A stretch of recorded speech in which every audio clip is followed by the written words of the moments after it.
Hello, you beautiful noodles, and welcome back to my channel. My name is Kalieha if you're new, and if you are new, on Saturdays, I do SATCHAT videos. Walk into the room and I feel the stairs. You're wondering if the talent claimed is really here.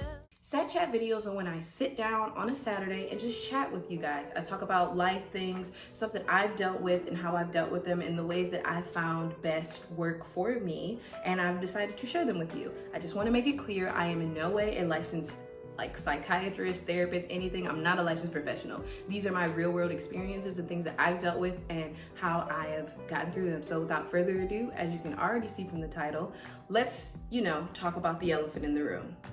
Ghosting. Now, people have been ghosting others for as long as whatever time has been. I think that we just recently got a term for this, so now it seems like it just keeps happening more and more, but it's definitely something that, it's just been happening. Like, it is what it is.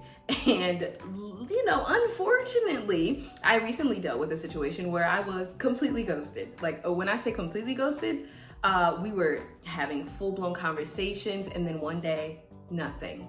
Like, just nothing. And I, myself personally, still have no explanation for what happened or what was going on, but here are the steps and things that I did, to just deal with it. First things first, it's not your fault. I know that people say this a lot, and it's like, this is not, this has nothing to do with you, and I just want to be clear when I say it's not your fault. It's not your fault the way that this person decided to deal with the situation that you're in. It could be possible that some of your actions or just things that you've done while you all were talking or whatever caused this person to think that them completely cutting off communication with you is the only way for them to deal with whatever was going on. Again, it's not your fault that they decided to ghost you, and it's not your fault that they decided to deal with your situation in that way, but it could be a part of your actions or anything that you may have said that led a person to think that ghosting is the only thing that they could do. I hope that makes sense. It's not your fault that they decided to do it, but they could have thought that that was the only thing that they could do with whatever was going on. In my case, I have no idea because, again, still haven't talked to them. So I've just sat back and, kind of evaluated how I approached different things, like maybe the way I communicated was too brash or too whatever. And not to say that anything that I did in this situation won't work for someone else, because it's 100% possible that, this just didn't work for that person. Like, the way I communicate didn't work for that person, and it just wasn't something that they could deal with. So they just left. But it's possible that the next person, whoever it is that I deal with, will, accept or appreciate my forwardness and directness. It's all about just learning how to properly communicate with others, but also not sacrificing what you're trying to get across. It's hard, interpersonal people skills, blah, blah, blah, blah, blah. It's a lot. It takes life learning lessons, and you gotta have empathy and all that fun stuff. So again, it's not your fault that they ghosted you because they decided to deal with this in that way. But it's possible that your actions could have led them to thinking that ghosting was the only thing that was possible. But again, it's not your fault. Next up, don't try to change their mind. I haven't done this, but I have heard stories. People will get different phone numbers to text someone to see if maybe they're just not responding to their text messages, or sending emails, or finding Facebooks and all this other stuff. And, not to say that you're not owed an explanation, but I think it's better for your own self-preservation to not try to change this person's mind. If this is a decision that they came about on their own, obviously without consulting you, I don't think anything that you do can force them to reopen that line of communication. I think we just have to respect people's boundaries the way that we want them to respect ours. And unfortunately, this person decided to enforce the boundary of ghosting you or not speaking with you anymore. And it's sucky, okay? It's very sucky because, again, you may never get an explanation for it. So don't try to change their mind. Don't do all of these roundabout ways of reaching out to them. If they wanted to reach out to you, they would. And it's possible that they can't reach out to you because of some unforeseen circumstance. I've seen stories of, oh my gosh, people being incarcerated, people being sick, people God forbid they got deported, just like very extreme situations. But there are also the non-extreme situations where somebody was just like, no, and stop talking to you. And it just is what it is. Like, we have to respect that boundary that they decided to set and stop talking to us and just stop talking to them.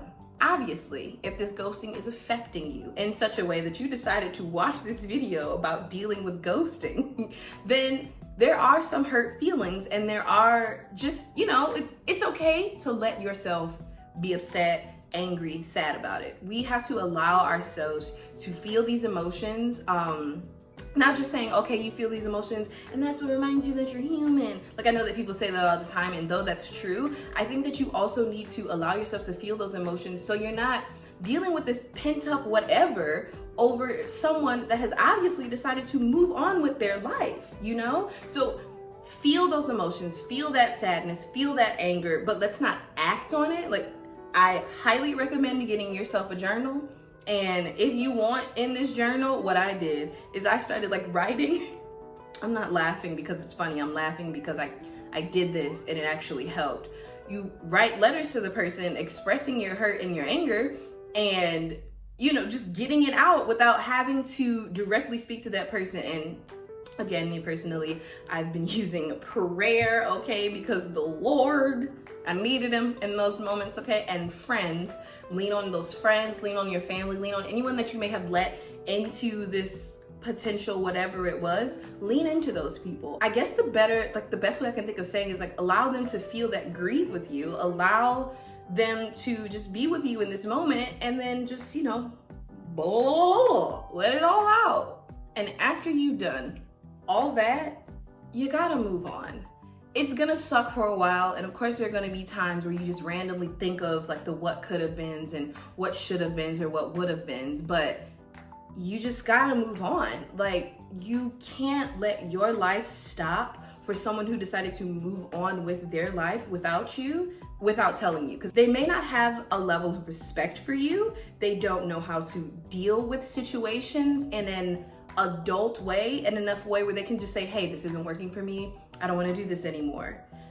And again, people don't owe you an explanation, but you just know, due to this lack of communication, this is probably not the person that you should be putting all of this time and energy in, because they themselves have not reached, how to deal with these types of situations in a way that is conducive for themselves and for you. Because it could just be that this is how this person reacts to everything, and that's also a red flag that you kind of dodged a bullet there. So it sucks, but move on, because you still got a life to live. You got stuff to do, okay?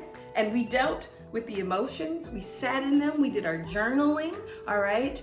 We talked to our friends, we cried, but now it's time to ease on down the road.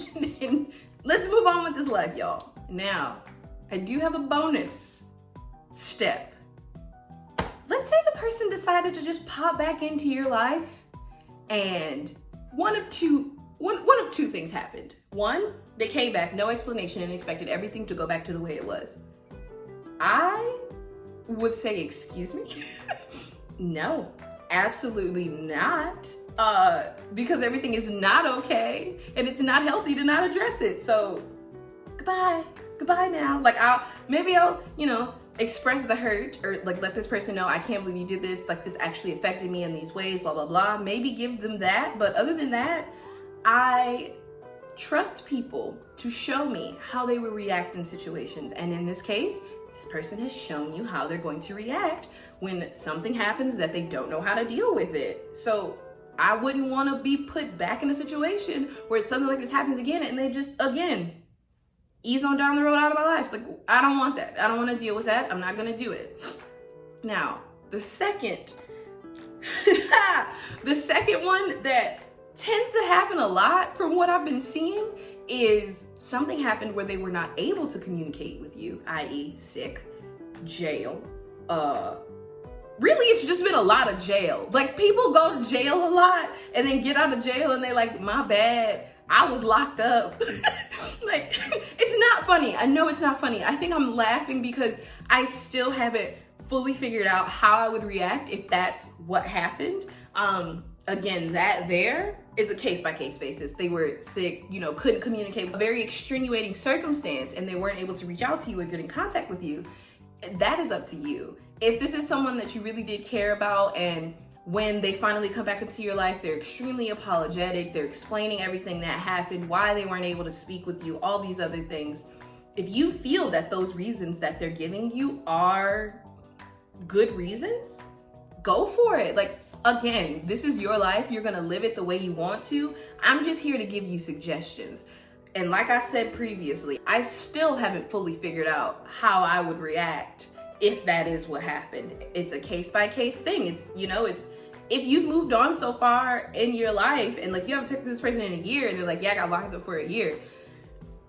Hey, I mean, I'm sorry that happened to you and I hope everything's going good now, but it won't be going good with me. I don't know what else to tell you. Like, that's all I got.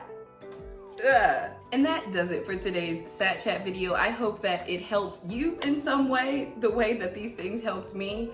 As you can see, I'm trying out a new video style as well. So if this is something that you like, be sure to leave a comment down below so I know we can keep this going on the channel. You know, we got a new set place to sit.